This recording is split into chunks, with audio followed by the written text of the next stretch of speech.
Nagkaisa ang mga tauhan ng Libon Municipal Police Station sa paghahatid ng tulong sa isang pamilyang naapektuhan ng sunog sa Barangay Linaw, Libon, Albay sa isinagawang humanitarian outreach activity noong Hulyo taong kasalukuyan.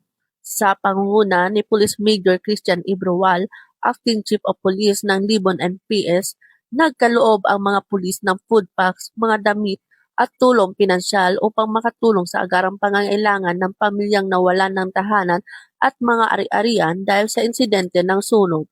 Pinangunahan ng Municipal Community Affairs and Development Section ang inisyatiba kung saan nag-ambag ang mga pulis at nagdala ng mga kasuotan upang maipamahagi sa mga biktima ng sunog. Ang aktibidad ay bahagi ng pagpapatupad ng Safer Cities and Safer Communities Program ng Philippine National Police na naglalayong isulong ang makatao at responsableng paglilingkod habang pinatatag ang ugnayan ng kapulisan at komunidad.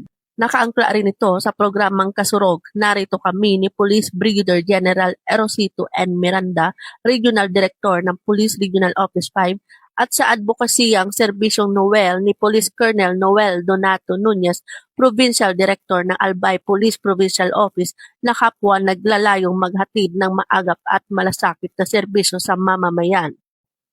Mula dito sa Police Regional Office 5, ako ang inyong PNN Correspondent, Police Corporal Doxy Charis Casasot, nagbabalita para sa Police News Network, alagad ng batas taga-taguyod ng Balitang Pulis.